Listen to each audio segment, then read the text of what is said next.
এখনো যে সেই সম্ভাবনা নেই তেমনটা কিন্তু বলা যাচ্ছে না। কি হলো? আপনি বললেন না যে আবার সম্ভাবনা আছে। কি জানি বাবা, এই ঘরেই হয়তো আমার কোথাও বলা তো যায় না, তাই না বলুন? আমি কিন্তু শুধু এই ঘরের কথা বলিনি।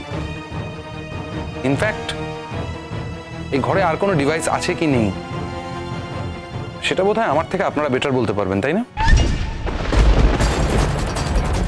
আমরা মানে অনেক ধুলো দিয়েছেন লোকজনের চোখে। আমার চোখে নতুন করে ধুলো দেওয়ার চেষ্টা করবেন, কারণ লাভ হবে না।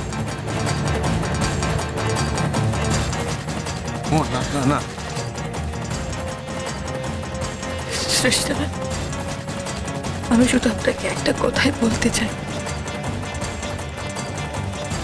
আপনাদের জীবনের উদ্দেশ্য যদি এটাই হয়ে থাকে যে আপনারা আমাকে মেরে ফেলবেন,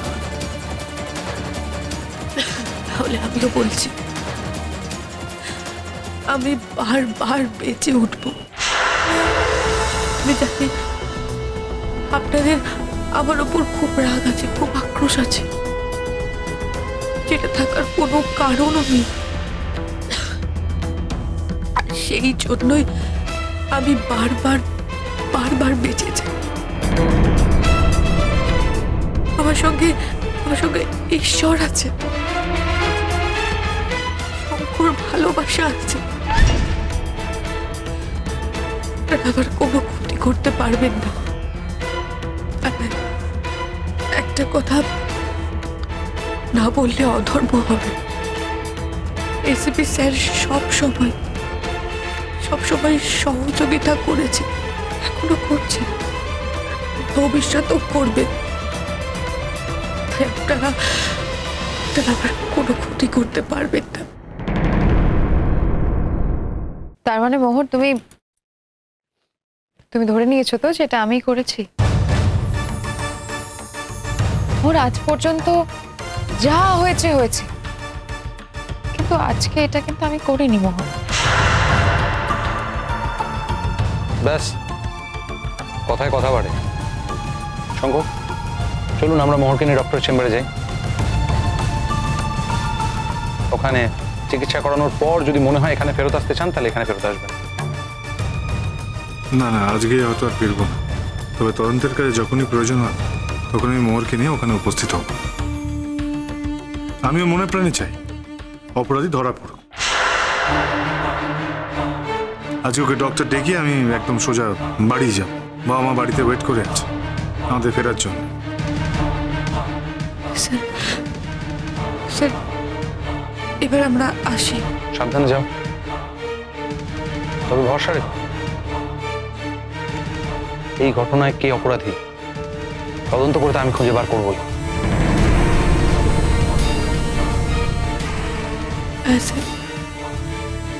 আপনার উপর আমাদের সম্পূর্ণ ভরসা আছে। আমিও মনে প্রাণে চাই অপরাধী ধরা পড়ুক। যে অপরাধী এরকম সবার সামনে আমার ক্ষতি করার চেষ্টা করতে পারে, সে যদি ধরা না পড়ে তাহলে প্রত্যেকটা দিন আমার প্রাণের ভয় থেকে যায়। শুধু আবার না, অপরাধীর মন যদি বদলে যায়, যদি ওরা শঙ্করকে টার্গেট করে, তাই আমি চাই যত তাড়াতাড়ি সম্ভব অপরাধী ধরা পড়ুক। আসছি স্যার।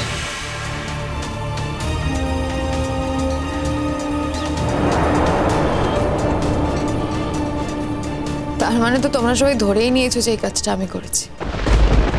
তাহলে প্রমাণ করার কি আছে? আহিন, হাত করা পড়াও। দাঁড়িয়ে আছো কেন? হাত করাটা পড়িয়ে দাও না। কি প্রমাণ খুঁজে তো কোনো লাভ নেই। আর পুলিশের কিছু এথিক্স আছে, সেই এথিক্সের বাইরে গিয়ে পুলিশ কাজ করতে পারে না। থ্যাঙ্কস, অ্যাটলিস্ট তুমি বুঝতে পেরেছো যে তুমি আর বাইরে থাকতে পারবে না। আমার অফিসাররা তোমায় কিছু প্রশ্ন করবেন, তুমি কোঅপারেট করো, তোমার জন্য ভালো হবে। তুমি থাকবে না? আমি থাকার থেকে না থাকাটা বোধহয় তোমার জন্য সুবিধাজনক। অফিসার, আমাকে একটা কাজ আছে, সেগুলো আমি সেরে নিচ্ছি, আপনারা ততক্ষণ প্রশ্নগুলো করে নিন। কোঅপারেট করো।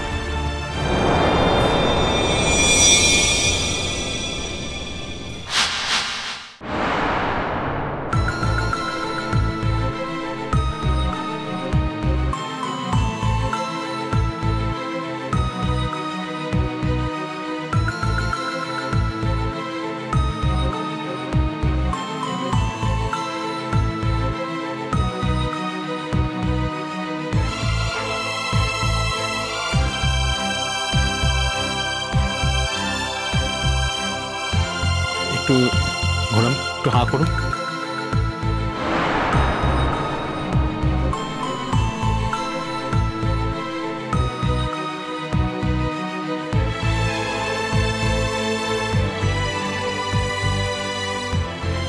এমনি সব ঠিকই আছে, তবে ওনার 2 দিন ভোকাল রেস্টের প্রয়োজন। ডক্টর, আপনি যদি মনে করেন যে 2 দিন এখানে ওকে ভর্তি করা উচিত, তাহলে কিন্তু আপনি রাখতে পারেন। না না, আমি এখানে থাকবো না, আমি বাড়ি যাব। না না, তোমাকে আমি এখানে একা রাখতাম না মোহর। যদি কোনো কেবিনের ব্যবস্থা থাকে তাহলে আমি অবশ্যই সেখানে তোমার সঙ্গে থাকবো, অথবা যে কোনো অ্যারেঞ্জমেন্টে আমি এখানেই থাকবো। না, আমি বাড়ি যাব। বাড়ি যাওয়াটা বড় কথা নয় মো, প্রপার ট্রিটমেন্টটা করে সুস্থ হয়ে বাড়ি যাওয়াটা বড় কথা। কেমন? না না, এখন হসপিটালে ভর্তি করার কোনো কারণ দেখছি না, উনি লাকিলি বেঁচে গেছেন। আপনার কি গলা টিপে ধরেছিল?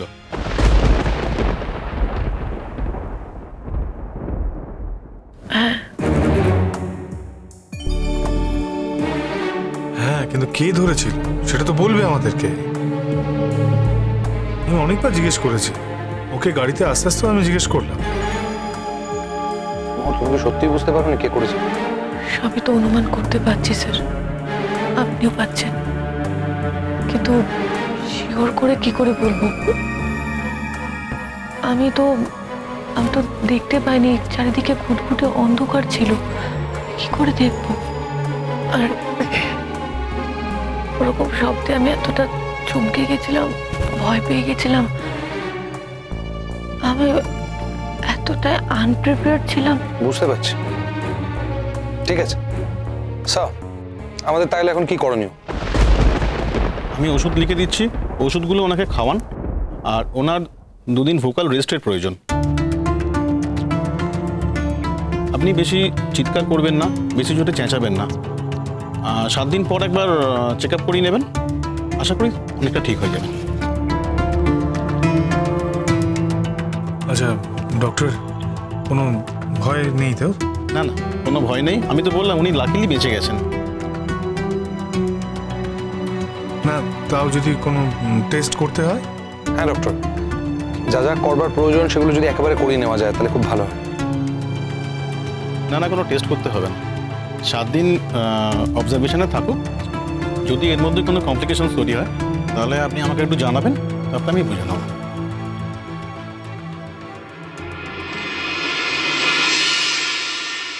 না না, ফিজ আমি দেবো। আর আপনি কেন? এইটুকু টাকা দিতে আমার নিশ্চয়ই অসুবিধা হবে না, আর আপনারা দুজন আমার কাছে আত্মীয়র থেকেও বেশি। আমার বাড়িতে যে আনপ্লেজেন্ট ঘটনাটা ঘটেছে তার জন্য আমি মরমে মরে আছি, সুতরাং এইটা থেকে আমার বঞ্চিত করবেন না প্লিজ। আচ্ছা ঠিক আছে, দিন তাহলে। তুমি হাঁটতে পারবে তো মোহর? হ্যাঁ হ্যাঁ হ্যাঁ, আমি পারবো। আমি তো আছি, অসুবিধা হবে না, ধরে নিচ্ছি। আমি না আজকে খুব সারপ্রাইজ হয়েছি। সারপ্রাইজটা কি আমাকে নিয়ে? হ্যাঁ,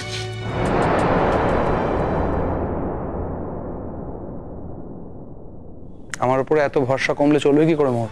আমি সত্যি বুঝতে পারিনি যে আমাকে এই ব্যাপারটা পুরোটা করতে হয়েছে, তাছাড়া আমার কোনো উপায় ছিল না, কারণ আমি চেয়েছিলাম যেভাবে হোক শ্রেষ্ঠাকে হাতে নাতে ধরতে, তো আমি তারপরেও ফেল করলাম। আমি খুব ভালো করে বুঝতে পারছি সঠিক প্রমাণের অভাবে কোনো না কোনো ভাবে এই কেসটাও গুলিয়ে যাবে, কিন্তু আমি চেষ্টা করেছিলাম।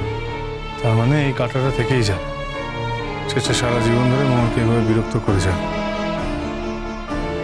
শেষটা আর আমার ছটকা। আমি না সব বুঝতে পারছি, কিছু করতে পারছি না। করবো বলুন তো? আমার অসহায়তাটার কথা একবার ভাবুন, আমার কথাটা কিছুই না। মানে আমি আমার ঊর্ধ্বতন কর্তৃপক্ষের সাথে কথা বলেছিলাম, এই এত বড় একটা প্ল্যান, এত কিছু করা, এই সবটা বিফলে গেল শুধুমাত্র। আর যদি এই ঘটনা না ঘটতো তাহলে তো বিয়েটা হয়ে যেত স্যার।